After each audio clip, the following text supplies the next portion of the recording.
how did this project come together? Honestly, it was 150% for my kids. I've always wanted to make a movie for my kids, but I wasn't quite sure what path to take. I had had the idea to do something with Imaginary Friends like 10 years ago, but I wasn't sure what to do with it.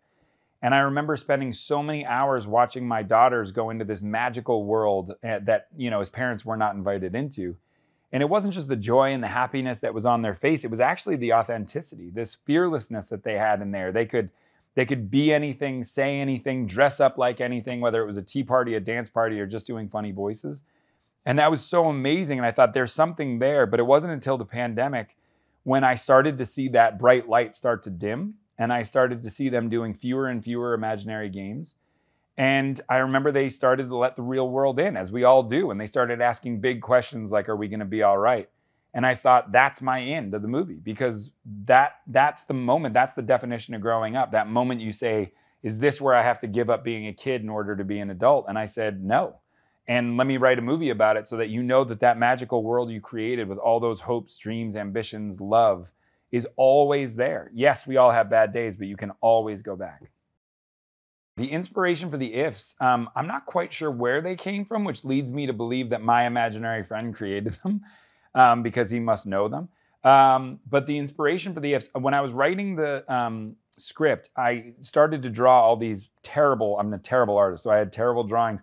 But I remember just thinking it would be great to get the brass tacks of what each character looked like.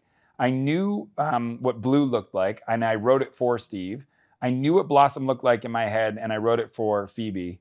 And I remember Lewis, I wrote for Lou Gossett Jr. as well, and this was long before I got any of them to say yes. So, but I had them in my head. It was all the other ifs that became more and more fun to work on, because I was, again, inspired by my kids. When you ask kids about what they're imagining, it's never what we think, which is like flying or living underwater or something like that. That's way too basic for kids. It's always something really specific and a little bit weird. So I thought, I'm going to push the boundaries of my own imagination and come up with things like an ice cube and a half glass of water or something like that.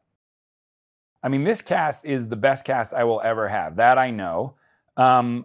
It all starts and ends with Kaylee. I mean, Ryan was such I've been a fan of his forever. I'm lucky enough to be friendly with him. We had been talking about doing something together, and I said, maybe I'll do something with Imaginary Friends, and he thought that was cool. It was when I had this idea to have an emotional undercurrent that he said, let's do it. Jumped on board because he has kids of his own. But I think he would say the same thing as me, which is, as much as this movie sounds like a lot of fun between him and I, we needed Kaylee, and we needed someone to be better than we could ever dream of. And I don't know what it was, but there was something magical about her. When she walked into my office the first time, she hadn't even opened her mouth, and I knew she had the part. Then we were supposed to do a few scenes in my office, Ryan and I, and I think we got through one scene, and Ryan just said, can we all go home, because it doesn't get better than that. And it didn't. And she goes on to not only deliver one of the best performances I've ever seen, but she also pulls off this magic trick, because in this movie in particular, it's not just entertainment. She's actually your foray into imagination and to your childhood. Things that are very personal to you, she has to represent, which is impossible. And what she does is she represents every member of the audience. So if you're a kid and you're watching this, she's the kid. She gets to be around all these ifs, and that's really cool. But for adults, she's your invitation to go back to your childhood. So she is this person having that debate of whether or not she should grow up. And I think a lot more of us adults should wake up every morning and say, should we or should we not grow up? Because the answer might be no.